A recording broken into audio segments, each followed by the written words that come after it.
오늘 르호보암의 아들 아비야에 대한 이야기 함께 나눠보도록 하겠습니다. 서론을 제가 읽겠습니다. 유인물 보시고 또 온라인으로 보시는 분들 화면이나 또 홈페이지 자료실에서 다운받으시면 참고하실 수 있습니다. 서론 가보겠습니다. 역대기는 다윗 언약과 성전 언약을 담고 있습니다. 역대기를 처음 받은 사람들은 바벨론 포로에서 돌아와 예루살렘 성전을 재건하는 유대인들이었습니다. 이런 남유다의 왕들이 다윗 언약과 성전 언약을 붙들었을 때에 하나님이 어떻게 도우셨는지를 역대기를 통해 깨닫게 되었습니다. 르호보암은 17년간 통치하였는데 이스라엘이 남과 북으로 나뉘는 큰 고통을 겪게 됩니다. 또한 그의 어리석음과 죄악으로 온 이스라엘은 우상을 숭배하고 음란히 행하게 됩니다. 이런 가운데 애굽 22왕조의 폭군 시삭이 이스라엘의 150개의 성읍을 정복하고 예루살렘을 공격하였는데 르호보암은 하나님의 언약을 붙들고 성전을 향해 기도하게 됩니다. 이때 하나님이 언약을 기억하셔서 남유다로 멸망치 않게 하셨습니다. 르호보암의 뒤를 이어 아비야가 왕위에 오르는데요. 그는 3년간 통치하게 됩니다. 우리가 이 역대기를 보면서 역대상은 다윗 언약, 역대하는 성전 언약을 다루고 있음을 반복해서 듣고 계시죠. 다윗 언약은 다윗의 후손을 통하여서 하나님의 왕조가 약속된 하나님의 메시아, 여긴 역대기에는 메시아라는 표현 안 나오지만 그 후손이 나타나게 하겠다는 약속, 그리고 다윗의 왕조를 영원히 견고하게 하겠다는 약속입니다. 그래서 그 어떤 왕조도 어떤 사람들도 이 이스라엘의 왕조에 서지 못한다는 것이죠. 두 번째는 성전 언약, 성전을 향하여서 기도하며 하나님께서 귀와 눈을 고정하여서 그 기도 소리를 듣겠다는 거죠. 이것이 다윗 언약과 성전 언약, 이것이 역대기에 흐르는 중요한 핵심입니다. 르호보암은 나라가 남북으로 갈려지게 되고 우상 숭배하여서 그 모든 백성들이 르호보암의 범죄를 따라서 음란히 행하고 바알과 아세라를 섬기고 남창질을 하는 그런 형국까지 이르게 되었습니다. 그래서 결국 하나님께서는 전쟁을 통하여 그들을 깨우시려 하는데 애굽의 시삭을 들어서 이스라엘의 150성읍을 다 정복하고 예루살렘에 있는 모든 금은보화를 다 훔쳐가게 하셨죠. 그 당시에 이스라엘이 멸망해도 아무 이상이 없었습니다. 망해도 아무도 신기하게 생각하지 않은 어떻게 망했나 이런 게 아니고 그냥 망해도 마땅한 그런 때였습니다. 그런데 다시 살아나죠. 그 이유가 무엇이냐면 르호보암이 잘한 게 하나도 없는데 한 가지를 잘한 거예요. 그들이 멸망 직전에 겸비하여서 하나님의 성전을 향하여 함께 기도한 것, 이것 때문에 하나님이 그들을 구해주십니다. 오늘 이 르호보암의 아들 아비야가 등장하는데요. 이 아비야도 르호보암 못지않게 하나님의 은혜를 입게 됩니다. 우리 르호보암의 아들 아비야 한번 살펴보도록 하겠습니다. 1절부터 3절까지 우리 교독해 보겠습니다. 제가 먼저 읽겠습니다. 여로보암 왕 18째 해에 아비야가 유다의 왕이 되고 예루살렘에서 3년 동안 다스리니라. 그의 어머니의 이름은 미가야요 기브아 사람 우리엘의 딸이더라. 아비야가 여로보암과 더불어 싸울세. 아비야는 싸움에 용감한 군사 40만 명을 택하여 싸움을 준비하였고 여로보암은 큰 용사 80만 명을 택하여 그와 대진한지라. 1번입니다. 르호보암의 아들 아비야는 몇 년간 남유다를 통치하였습니까? 답이 안 나오네. 있네요. 2절에 성도님들이 그 담대하게 얘기하지 않으셔서 2절에 나와 있습니다. 3년 동안 다스렸습니다. 얼마 못 다스렸죠. 한번 가볼게요. 르호보암의 아들 아비야, 기원전 913년부터 910년까지 남유다를 통치하였습니다. 르호보암의 뒤를 이어 아비야가 왕에 올랐습니다. 아비야는 여호와가 나의 아버지시다 라는 뜻인데요. 그의 어머니는 미가야입니다. 베냐민 기브아 사람 우리엘의 딸이라고 합니다. 역대상에서는 이름이 아비얌이라고 되어 있습니다. 얌은 나의 아버지시다 라는 뜻으로 얌은 고대 근동 신화에 등장하는 바다 신으로 알려져 있습니다. 그럼 왜 역대상과 열왕기상과 역대하의 이름이 서로 다를까요? 거기 역대상이 아닙니다. 잘못됐습니다. 열왕기상입니다. 열왕기상에서 이름이 왜 다를까요? 열왕기 기자는 아비야를 부정적으로 묘사하기 위해 아비얌으로 불렀을 것이라는 추측이 있습니다. 두 번째는 여로보암의 아들 아비야와 이름이 동일하여 아비암으로 불렀을 것이라는 추측이 있고요. 세 번째는 하나는 본명이고 다른 하나는 왕이 된 이후에 불려진 이름일 것이라고 추측하는 것이 있습니다. 네 번째는 원래 아비얌이었으나 시간이 지나 포로기 이후에는 아비야로 호칭이 바뀐 것으로 보고 있습니다. 이렇게 이름이 서로 달라요. 열왕기서에 있는 것과 역대기에 있는 것과. 열왕기에 있는 이름은 안 좋은 이름이고 역대기에 있는 이름은 좋은 이름이에요. 왜 이게 바뀌었는가? 정확히는 알 수 없지만 제가 생각할 때는 4번이라고 생각이 듭니다. 그의 아버지 르호보암이 이름을 하나님을 경외하는 이름이 아니라 이방 우상을 섬기는 이름으로 지은 것 같아요. 그런데 시간이 지나면서 아비얌이 아비야로 바뀌어지면서 역대기에서는 아비야로 기록한 것이 아닌가 그런 생각을 해봅니다. 계속 가보겠습니다. 열왕기에서는 아비야에 대한 평가가 매우 부정적입니다. 아비암이 그의 아버지가 이미 행한 모든 죄를 행하고 그의 마음이 그의 조상 다윗의 마음과 같지 아니하여 그의 하나님 여호와 앞에 온전하지 못하였으나, 역대기에서는 아비야에 대한 부정적인 내용을 언급하고 있지 않습니다. 그 이유는 남유다 왕들에 대한 좋은 부분만 언급하고 있기 때문이죠. 그렇다면 아비야가 하나님께 잘 보인 것은 무엇일까요? 아비야는 죽은 이후에 다윗성에 장사됩니다. 구원의 반열에 오르게 되었다는 뜻인데요.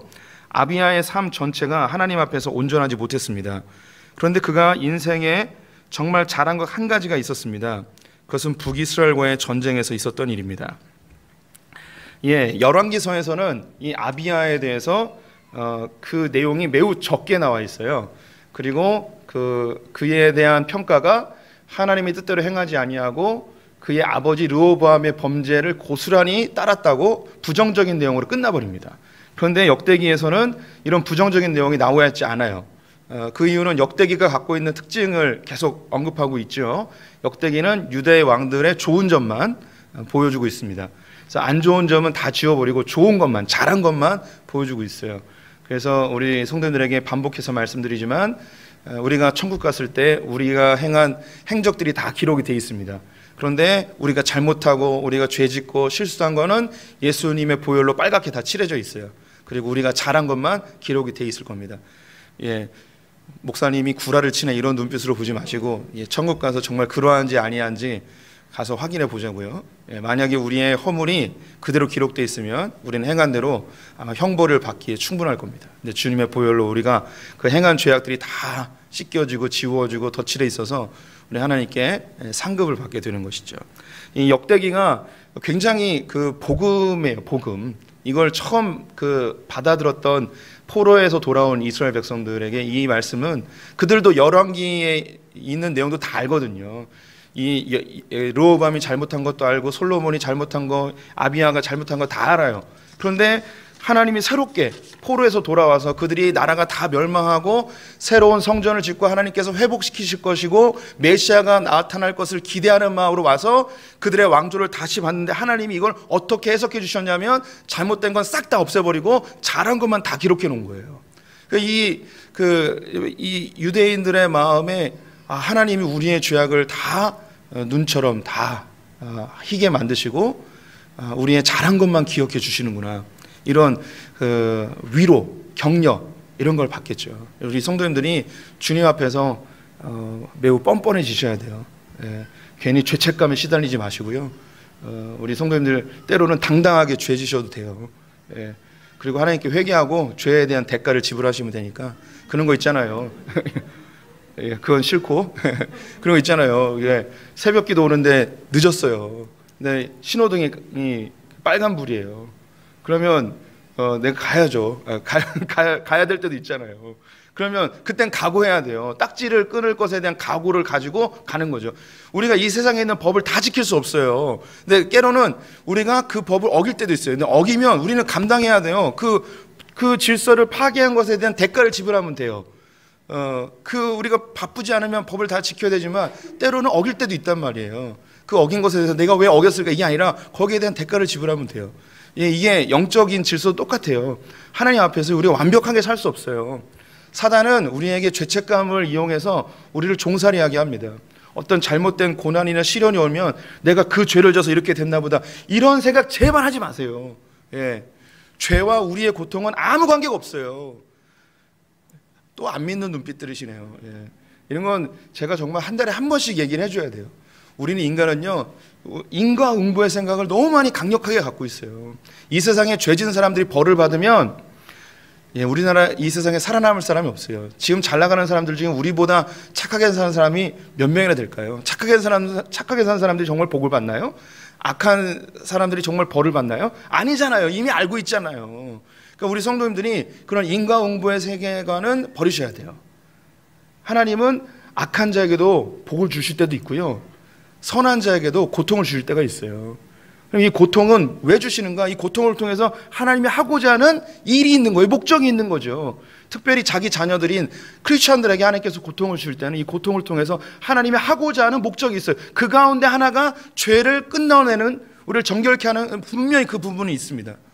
그렇지만 내가 겪는 이 고난이 나의 죄 때문에 확실하게 드러난 것이라면 그 부분에 대해서 하나님께 회개하면 돼요. 예. 우리가 주의 보혈로 정결케 되어지면 그 다음부터는, 예, 과거와 현재, 미래 모든 죄가 다 정결케 되었습니다. 우리 성도님들은 하나님 앞에 당당하게, 아주 자신감 있게, 때로는 뻔뻔하게 주님 앞에 나아가시는 분들 되셨으면 좋겠습니다. 왜냐하면 주님은 우리의 허물과 죄악은 흰눈보다 더 희게 하셔서 이미 동에서 서로 먼 것처럼 전혀 우리의 죄를 생각지도 기억지도 아니하신다고 선언하셨습니다. 그리고 우리의 선한 행실을 기억하고 계시죠. 오늘 이 아비야의 사건에서 그것이 등장해요. 이 이스라엘의 왕들이 다윗의 묘에 들어갔더라, 다윗의 궁에 장사되었더라, 이 표현은 우리에게 구원받았더라, 이 말과 똑같은 거예요. 그래서 이 아비야가 아버지 르호보암의 죄악을 다 행하고 하나님 앞에 전혀 거룩한 것이 없었음에도 불구하고 그가 다윗의 왕실에 묘에 들어가게 됩니다. 어떻게 구원의 반열에 이르게 되었는가? 그가 잘한 게 하나도 없어요. 그런데 한 가지 딱 잘합니다. 그 한 가지 딱 잘한 거를 이 역대기에 기록을 해주고 있는데, 그것이 무엇인가 보겠습니다. 북이스라엘과의 전쟁.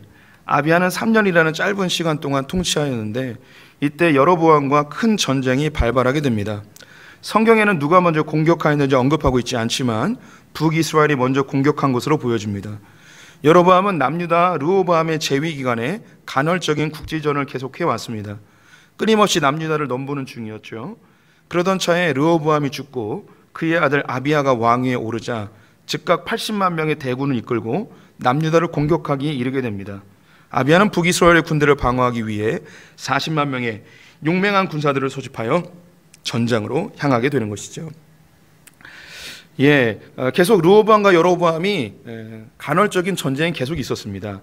그런데 르호보암이 죽자 당연히 이 여로보암은 군침이 흐르겠죠. 내가 이제 대군대를 이끌고 남유다로 진격해 들어가면 남유다를 다 먹을 수 있겠구나. 그 아들 전쟁의 경험도 없고 이제 새롭게 이제 왕위에 올랐으니까 통치력도 약하니 우리가 한 번에 먹어버리자라는 생각으로 진군을 해온 것 같아요. 4절부터 9절까지 교독해 보겠습니다. 우리 성도님들이 먼저 읽어봐 주십시오. 시작. 아비야가 에브라임 산중 스마라임 산 위에 서서 이르되 여로보암과 이스라엘 무리들아 다 들으라. 이스라엘 하나님 여호와께서 소금 언약으로 이스라엘 나라를 영원히 다윗과 그의 자손에게 주신 것을 너희가 알 것이 아니냐. 다윗의 아들 솔로몬의 신하 느밧의 아들 여로보암이 일어나 자기의 주를 배반하고 남봉꾼과 잡배가 모여 따름으로 스스로 강하게 되어 솔로몬의 아들 르호보암을 대적하였으나 그때 르호보암이 어리고 마음이 연약하여 그들의 입을 능히 막지 못하였느니라. 이제 너희가 또 다윗의 손으로 다스리는 여호와의 나라를 대적하려 하는도다.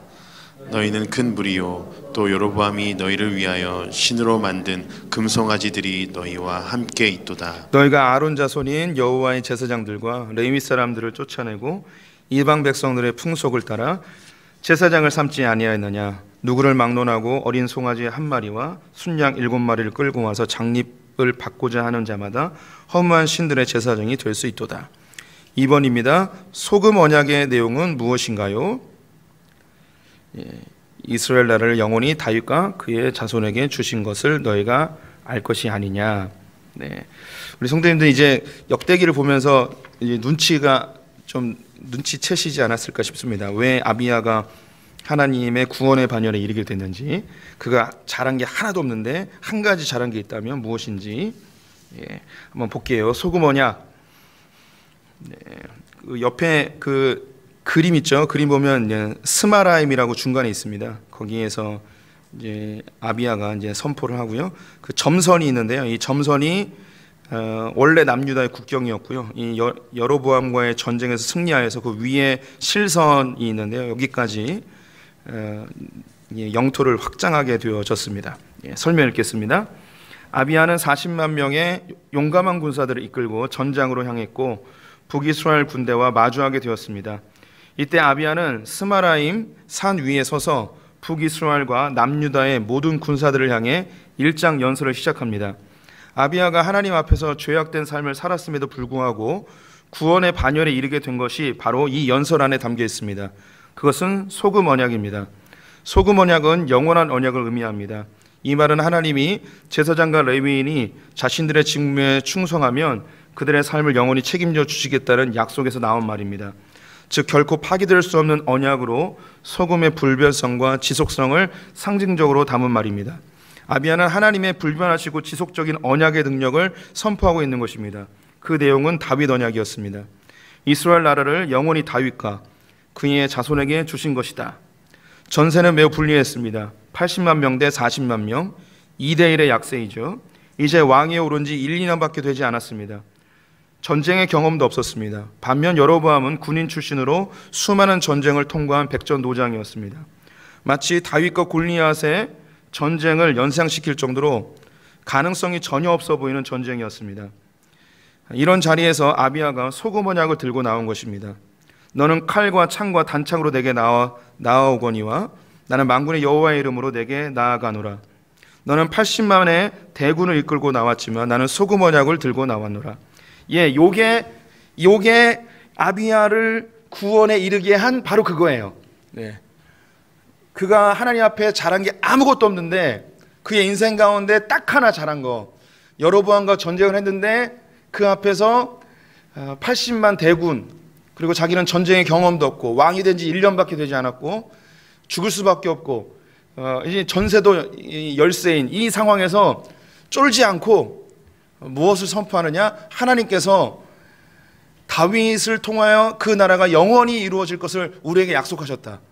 그래서 하나님께서 우리를 위해서 싸워주실 것이고 우리가 반드시 승리할 것이다. 왜? 하나님께서 약속하셨기 때문에 이거 붙들고 가는 거예요. 다윗 언약 붙들고. 이것 때문에 그가 구원의 반열에 이르게 됩니다. 다른 거 다 못했는데. 제가 이런 걸 볼 때마다 모태신앙들이 부러워요. 모태신앙들이 다 못해요. 그런데 결정적일 때 하나님을 붙들어요. 이게 모태신앙들의 저력인 것 같아요. 안 모태들은요 평상시 너무 잘해요. 결정적일 때 주님을 안 붙들고 지 맘대로 해요. 이게 이제 모태신앙들의 저력인 것 같아요. 저는 그래서 모태신앙들을 되게 좋아합니다.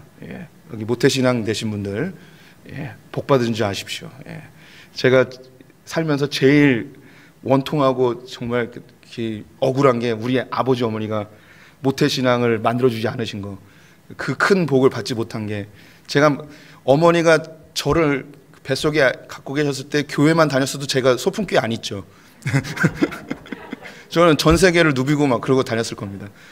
이 어머니가 그때 이제 기도를 심어 주셨어야 되는데 이 배를 붙들고 하나님 뱃속에 있는 아이를 주님 사용하여 주시옵소서, 사무엘처럼 바치겠습니다. 뭐 이런 기도를 해주셨어야 되는데 어머니가 그걸 못 하셔가지고 제가 이제 이야기하는 건 이 아비야가 다 못했는데 한 가지 딱 했어요. 구원이 이르게 됐죠. 이 모습을 보면서 떠오르는 한 장면이 있는데 그것이 예수님이 십자가에 달렸을 때에 양편에 죄수들이 함께 매달려 있었습니다. 그 중에 하나가 당신이 천국에 임할 때 나도 함께 하게 하여 주십시오 라고, 그 마지막에 이 사람은 어떤 죄를 졌는지 몰라요. 그런데 로마의 형벌에 의해서 그는 십자가에 달릴 정도라면 최고의 극랄한 범죄를 저지른 사람일 수 있습니다. 누군가를 수없이 죽인 사람일 수도 있고 로마의 정부에 대항하여 반란을 일으킨 사람일 수도 있습니다. 그의 삶에 어떠한 행적들이 있는지 알지 못하지만 그는 십자가에 달려 죽을 수밖에 없는 엄청난 죄인이죠. 그런데 그가 마지막에 예수님께 대하여서 나를 긍휼히 여겨달라고, 당신이 천국에 갈 때 나도 함께 데려가 달라는 주님의 그 옷자락이라도 잡는 그 자그마한 고백이 그를 천국에 이르게 합니다. 네가 나와 함께 낙원에 있으리라. 주의 이름을 부르는 자는 구원을 얻으리로다. 주님은요, 우리의 그 어떤 행실도, 어떠한 행위도, 어떠한 선행도 요구하지 않습니다. 한 가지 딱, 우리가 정말 평생을 개판으로 살아도 딱 한 가지, 주님 저를 구원해 주십시오. 이 한마디면 된다는 거예요. 이게 은혜죠, 은혜. 타 종교에서는 전혀 찾을 수 없는, 그렇다고 우리가 개판으로 살라는 건 아니죠. 우리는 그 구원받은 것에 대해서 주님의 자녀로 반응하며 사는 거죠. 새로운 질서로, 하나님의 방법으로 이 땅을 살아내는 거죠. 그런데 우리 성도님들이 반드시 기억해야 될 것, 나의 행위와 어떤 선행과 어떤 의도 나를 구원해 줄 수 없다는 것, 또한 더불어서 내가 어떤 죄를 졌을지라도 내가 주의 이름을 부른다면 나는 구원에 이를 수 있다는 이 중요한 구원의 원리, 이걸 우리 성도님들이 꼭 기억해 주셨으면 좋겠습니다. 이 아비야가 이것 때문에 다윗 언약을 붙들었던 것, 이것 때문에 구원에 이르게 되죠. 이 다윗 언약은 예수 그리스도로 완성이 되어집니다. 배신자 여로보암. 아비야는 소금 언약을 근거로 여로보암이 패배할 수밖에 없는 이유에 대해 말하기 시작합니다. 첫 번째로 여로보암은 배신자임을 이야기합니다. 원래 여로보암은 솔로몬의 종으로 에브라임 족속의 청년 지도자였습니다. 그의 업무는 왕의 건축 사업에 요셉 족속의 강제 노역을 감독하는 것이었습니다. 그런 그가 강제 노역에 분노하여 반란을 기획하였다가 실패하여 애굽으로 피신하였습니다. 솔로몬의 죽음 이후 북이스라엘 10개 지파의 지도자가 되어 르호보암에게 반기를 들고 북이스라엘의 왕위에 오르게 되었죠. 고대 사회에서 목숨보다 소중한 것이 있었다면 그것은 바로 명예라는 것이었습니다. 많은 재물보다 명예를 택하는 것이 고대 사회의 문화였습니다. 그런데 여로보암은 자신의 주군을 배신하였고 건달과 불량배를 끌어모아 나라를 분열시킨 장본인이었습니다. 아비야는 자신의 아버지 르호보암이 나이가 어리고 마음이 연약하여 능히 막지 못하였지만 있어서는 안 될 일이 벌어졌음을 선포하고 있습니다. 그러면 죄인된 심정으로 조용히 살아야 할 것인데 이제 큰 무리 쪽수를 믿고 여호와의 나라인 남유다를 점령하기 위해 전쟁을 일으켰다고 선포하고 있습니다. 두 번째, 성전 제도 파괴자 여로보암. 여로보암이 패배할 수밖에 없는 두 번째 이유는 여로보암이 성전 제도의 파괴자이기 때문이었습니다. 여로보암은 예루살렘으로 내려가는 길을 막고 단과 베델의 금송아지를 만들어 성전을 대신하게 하였습니다. 또한 제사장과 레위인들을 쫓아내고 이방 풍습을 따라 제사장을 임의로 세웠습니다. 송아지 한 마리와 순양 7마리를 가지고 오면 제사장으로 세워주는 성직 매매를 한 것이죠. 여로보암은 단순히 남유다를 공격하는 것이 아니었습니다. 여로보암 스스로는 남유다를 정복하여 통일 이스라엘을 만들고 영토를 확장하고자 하는 정치적 야망이 있었을지 모릅니다. 하지만 영적으로 보면 여로보암은 사단의 미혹에 빠졌고 사단은 다윗의 언약을 파괴하고 성전 언약을 파괴하려는 계획을 가지고 있었던 것입니다. 아비야 역시 전쟁에 참여한 것이 자신의 나라를 지키기 위해 지켜야 한다는 책임감이었을지 모릅니다. 또한 그의 고백에 얼마나 진정성과 믿음이 담겨 있는지 측정할 수 없습니다. 그의 삶 전체가 죄악으로 가득하기에 고백의 농도가 그리 높다 할 수 없을 것입니다. 그럼에도 불구하고 아비야는 다윗 언약과 성전 언약의 파괴자 앞을 가로막고 있는 것이죠. 이 여로보암은 단순히 전쟁을 일으킨 것이 아닙니다. 그 뒤에 이면에 있는 사단의 세력, 창세기 3장에 있는 그 선악과를 따먹게 하여서 하나님의 언약을 파괴하고자 했던 그 사단, 하나님의 씨를 끊임없이 공격하였던 아벨의 때부터 사가랴 때까지 하나님 나라를 침노에 들어오고자 하는 이 사단의 세력이 이 여로보암을 격동시켜 그 마음에 영토를 확장하고자 하는 열망을 일으켜서 다윗의 왕조를 파괴하고 성전을 파괴하고자 하는 계획이 이 안에 숨겨져 있었죠. 여로보암은 다윗의 왕조를 끊거나 성전을 파괴해야 된다는 그런 사명이 전혀 없었어요. 그는 그냥 자기의 열망대로 행동한 거죠. 에베소서 6장에 나와 있는 것처럼 우리의 싸움은 혈과 육에 대한 것이 아니고 통치자들과 권세자들과 세상의 어둠의 주관자들과 악한 영들과의 싸움입니다. 그 통치자 한 명에게 사단이 미혹하게 되면 다윗 언약과 성전 언약을 한 번에 다 무너뜨릴 수 있는 그런 중요한 순간이 된 것이죠. 그런데 이 아비야가 어떤 그 믿음의 아주 진한 농도가 있는 사람이라고 보여지지 않아요. 그가 하나님을 진심으로 따랐다고 고백할 수도 없습니다.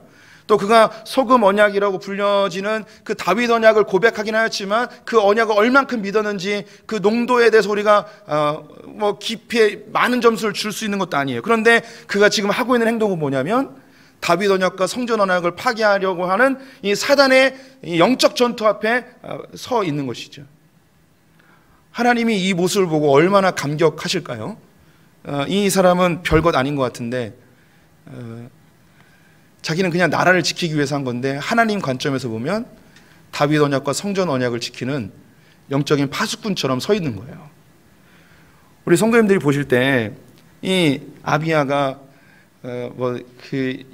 아내를 많이 두고 자기가 하고 싶은 대로 하고 범죄하고 우상 숭배하고 수많은 99가지의 죄악들이 다 있고 한 가지 이 다윗 언약과 성전 언약을 지키기 위해 딱 서 있는 거, 이걸 딱 보면 99가지 중에 한 가지 잘한 거니까 계산하면 얘는 죽어야 돼, 지옥 가야 돼, 이렇게 보실 수 있겠지만 하나님 입장에서는요, 그 행실에 수없이 많은 범죄보다도 주의 언약을 지키기 위해 그 앞에 서 있는 이 모습이 훨씬 큰 거예요.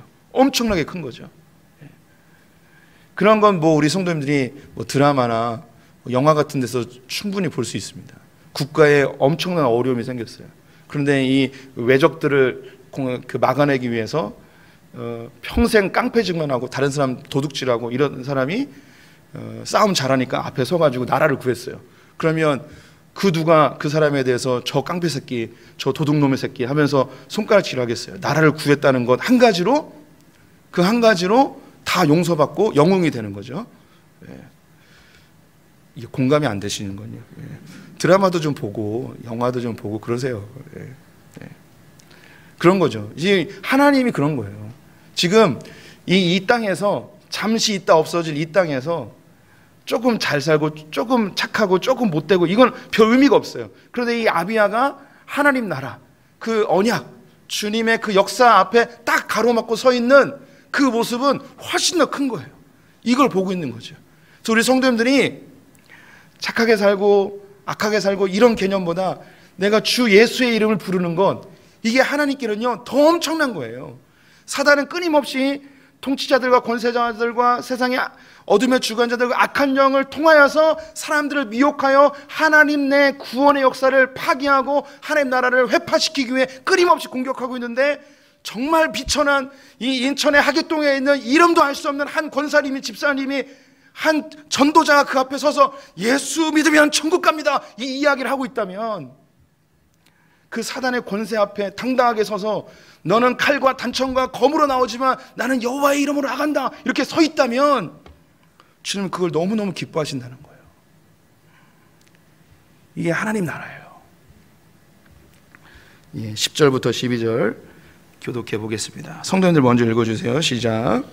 우리에게는 여호와께서 우리 하나님이 되시니 우리가 그를 배반하지 아니하였고 여호와를 섬기는 제사장들이 있으니 아론의 자손이요 또 레위 사람들이 수종들어 매일 아침 저녁으로 여호와 앞에 번제를 드리며 분향하며 또 깨끗한 상에 진설병을 놓고 또 금 등잔대에 있어 그 등에 저녁마다 불을 켜나니 우리는 우리 하나님 여호와의 계명을 지키나 너희는 그를 배반하였느니라.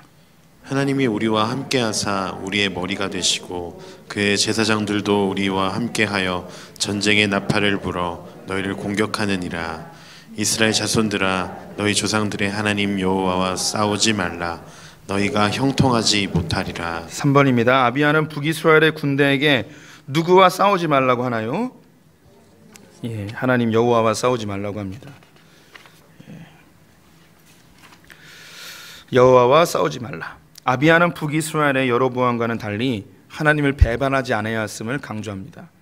우리에게 여호와를 섬기는 제사장들이 있는데 그들은 아론의 자손들이다. 레위 사람들이 수종을 들고 있다. 매일 아침 저녁으로 여호와 앞에 번제를 드리고 분향하고 진설병을 놓고 등잔에 불을 켠다. 여호와의 계명을 지킨다. 제사장들도 우리와 함께하여 전쟁 나팔을 불 것이다. 여로보암은 성전 제도를 파기하고 제사장과 레위인을 쫓아내고 이방 풍습대로 제사장을 임의로 세워 금송아지를 만들어 섬기게 하였습니다. 반면 아비야는 성전에서 아침 저녁으로 번제를 드리고 제사장과 레위인들이 성전을 섬기고 하나님의 계명을 가르쳐 지키게 하는 나라라고 합니다. 또한 전쟁에 제사장들과 함께 와서 그들이 나팔을 불 것이라고 합니다. 고대 이스라엘에서 제사장들이 전쟁 앞에서 나팔을 불었습니다. 이것은 전쟁에 하나님이 임재하시도록 부르는 것이었습니다. 이제 이 전쟁은 북이스라엘과 남유다의 전쟁이 아니라 북이스라엘과 하나님과의 전쟁이 되는 것이죠. 아비야는 하나님이 우리와 함께 하시고 우리의 머리 사령관이 되시기 때문에 반드시 승리하게 되어 있다고 선언하고 있습니다. 출애굽기 14장 14절 말씀 함께 읽어보겠습니다. 시작. 여호와께서 너희를 위하여 싸우시리니 너희는 가만히 있을지니라. 네. 다시 이제 모태신앙에 대한 이야기 또 하고 싶고요. 또 우리 성도님들이 일상에서 매주 드리는 그 아무것도 아닌 것 같은 그 예배, 그러니까 얼마나 소중한 건지 여기에 나와 있습니다. 우리가 이제 신앙이 우리에게 좋은 습관이 되고 나의 몸의 일부분이 되어지면 이 아비야처럼 아주 위기의 순간에 문제가 발생하고 고난의 순간이 딱 되었을 때에 이 그 신앙이 우리의 좋은 갑옷이 된 사람들은 이 위기의 순간에 누굴 찾게 되냐면 하나님을 찾게 되는 거예요. 이 아비야가 예배를 드리면 얼마나 잘 들었겠습니까? 이미 열왕기서에서 그가 온갖 범죄를 다 졌음을 이야기하잖아요. 그냥 예배를 드려도 건성건성 드렸을 거예요. 또 예배 드려야 되는구나. 왕이니까 아침 저녁으로 가서 예배 참석해야 되고 안식일에 가서 예배 참석해야 되고 그냥 형식적으로 참석했을 거예요. 기도도 별로 안 하고 찬송할 때도 그냥 입만 뻥긋뻥긋하고 소리도 막 크게 안 지르고 했을 거예요.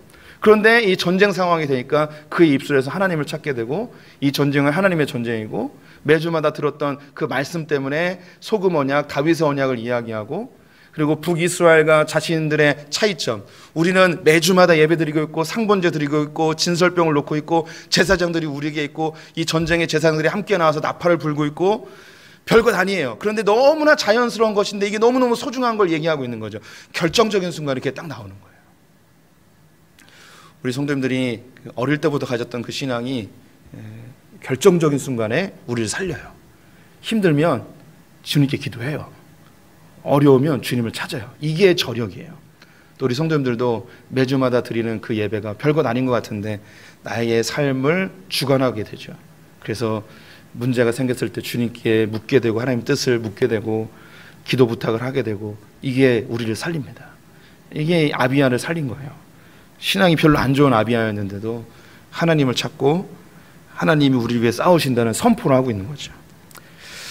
우리 계속 읽겠습니다. 13절부터 마지막 18절까지 한 절씩 교독해 볼게요. 제가 먼저 읽습니다. 여로보암이 유다의 뒤를 둘러 복병하였으므로 그 앞에는 이스라엘 사람이 있고 그 뒤에는 복병이 있는지라. 유다 사람이 뒤를 돌아보고 자기 앞뒤에 적병으로 말미암아 여호와께 부르짖고 제사장들은 나팔을 부니라. 유다 사람이 소리 지르매 유다 사람이 소리 지를 때에 하나님이 여로보암과 온 이스라엘을 아비야와 유다 앞에 치시니 이스라엘 자손이 유다 앞에서 도망하는지라. 하나님이 그들의 손에 넘기셨으므로 아비야와 그의 백성이 크게 무찌르니 이스라엘의 택한 백성들이 죽임을 당하고 엎드려진 자들이 50만 명이었더라. 그때 이스라엘 자손이 항복하고 유다 자손이 이겼으니 이는 그들이 그들의 조상들의 하나님 여호와를 의지하였음이라. 4번입니다. 여로보암의 군대는 몇 명이 죽임을 당하였나요? 50만 명이 죽었습니다. 60%가 죽은 거죠. 아비야의 승리. 아비야가 스마라임 산 위에서 연설을 하는 동안 여로보암의 군대는 작전을 진행하고 있었습니다. 남유다의 뒤를 둘러 복병한 것이죠. 아비야는 멋지게 하나님이 전쟁에 함께 하셔서 승리할 것이라고 목소리를 높여 선포하고 있었는데 상황은 진퇴양난이 되어버렸습니다. 앞에도 적군, 뒤에도 적군이죠. 뒤늦게 뒤를 돌아본 남유다 사람들은 앞뒤로 적병에 의해 포위된 것을 깨닫고 여호와께 부르짖기 시작했고 제사장들은 전쟁 시작을 알리는 나팔을 급하게 불었습니다. 제사장들의 나팔 소리가 울려 퍼지자 남유다 사람들은 큰 소리와 함께 전쟁터로 돌진합니다. 이때 유다 사람들의 소리와 함께 하나님도 전쟁에 참여하십니다. 여로보암과 북이스라엘 백성들을 치신 것이죠. 80만 대 40만, 앞뒤로 포위된 남유다, 가능성이 없는 전쟁이 갑자기 전세가 역전됩니다. 남유다가 승리하기 시작하였습니다. 이 전쟁은 하나님이 함께 하셨기 때문에 가능한 것이었습니다. 남유다 군대는 북이스라엘 군대 50만 명을 죽였고 북이스라엘은 항복하였습니다. 역대기 기자는 아비야가 불가능한 전쟁에서 승리할 수 있었던 이유를 그들이 그들의 조상들의 하나님 여호와를 의지하였기 때문이라고 정리하고 있습니다. 이 상황을 보면 되게 난감한 상황이에요. 열심히 아비야가 하나님이 우리를 위해서 싸우실 것입니다. 당신은 패배할 겁니다. 하나님 우리를 도와줄 겁니다. 막 얘기하고 있는데 정신 차려보니까 앞뒤로 포위된 거예요. 이게 얼마나 가슴 떨리겠어요. 하나님께 부르짖습니다. 기도하죠. 우리를 도와달라고, 임하여달라고. 제사장들이 나팔을 뿍 불었습니다. 함성과 함께 전쟁에 나가죠. 와 하면서. 성경에 그들이 부르짖을 때에 하나님께서 그들에게 임하셔서 전쟁에서 승리하게 하십니다. 하나님이 이 전쟁에 함께 하심으로 그들은 엄청난 큰 전과를 올리게 되어지죠. 이 전쟁에서 승리할 수 있었던 것은 여호와를 의지했기 때문이라고 결론을 내리고 있습니다. 이제 아비야의 마지막 모습 19절에서 14장 1절까지 교독해 보겠습니다. 제가 먼저 있습니다. 아비야가 여로보암을 쫓아가서 그의 성읍들을 빼앗았으니 곧 베델과 그 동네들과 아사나와 그 동네들과 여브론과 그 동네들이라. 아비야 때 여로보암이 다시 강성하지 못하고 여호와의 치심을 입어 죽었고 아비야는 점점 강성하여 아내 14을 거느려 아들 22과 딸 14을 낳았더라. 아비야의 남은 사적과 그의 행위와 그의 말은 선지자 이도의 주석책에 기록되니라. 아비야가 그의 조상들과 함께 누움에 다윗성에 장사되고 그의 아들 아사가 대신하여 왕이 되니. 5번입니다. 아비야의 뒤를 이어 왕 위에 오른 사람은 누구인가요? 아사가 임하게 됩니다. 아비야는 불가능한 전쟁에서 승리하였고 북이스라엘의 영토의 일부를 빼앗았습니다. 베델과 그 동네들, 여사나와 그 동네들, 에브론과 그 동네들입니다. 또한 여로보암은 이 전쟁에서 큰 타격을 입고 다시 강성하지 못하고 얼마 지나지 않아 죽음을 맞이하게 됩니다. 반면 아비야는 점점 강성하여 아내 14명, 아들 22명, 딸이 16명을 얻었습니다. 하지만 그는 3년 동안 통치하고 40세에 세상을 떠나게 됩니다. 그 뒤로 아사가 왕위에 오르게 되어지죠. 아사는 하나님 앞에 악행을 많이 했습니다. 그가 왜 빨리 죽었는지 성경에 나와 있지 않지만요. 그 아비야가 계속 통치를 오래 했으면 이스라엘은 그 르호보암 때처럼 큰 범죄를 많이 저지르게 될 가능성이 높았습니다. 그래서 하나님이 이 아비야를 데려가신 것 같아요. 그 뒤에 이제 아사가 이제 등장을 해요. 아사가 이제 종교 개혁을 일으키고 하나님 앞에 선행을 많이 합니다. 근데 아사도 온전하지 못해요. 근데 아사 다음에 아사가 이제 밑바닥을 기경하는 거예요. 르호보암이 산당과 각종 우상들을 다 만들어놨는데 이걸 이 아비야가 제거하지 못하고 있었어요. 그래서 아사가 와서 이걸 제거합니다. 기경을 하는 거죠. 그 다음에 여기서 열매를 나타내는 사람이 누구냐면 아사의 아들 여호사밧. 제가 저랑 신앙생활을 쭉 하신 분들은 자주 들었을 텐데 성경에 나오는 왕들 중에 가장 성공한, 가장 퍼펙트한 왕을 꼽으라면 다윗 빼고요. 다윗 빼고 여호사밧입니다. 여호사밧 때에 남유다가 힘이 이제 다 올라오게 되죠. 그래서 아마도 이 아비야가 3년 만에 죽은 것은 그가 그 르호보암이 만들어놨던 산당들과 우상들을 제거해야 되는데 그걸 못하자 하나님께서 빠른 시간에 데려가신 게 아닌가라는 생각을 해봅니다. 그는 잘한 게 아무것도 없어요. 그래서 딱 한 가지 잘했습니다. 그가 다윗 언약을 붙들고 여로보암 앞에 서서 선포한 거죠. 우리 성도님들이 우리 인생 가운데 마지막까지 붙들어야 되는 것이 있다면 그것은 다윗의 자손으로 오시는 그 예수 그리스도, 주의 이름을 부르는 자는 구원을 얻으리로다. 이 말씀 끝까지 붙드시는 성도님들 되셨으면 좋겠습니다. 기도하겠습니다.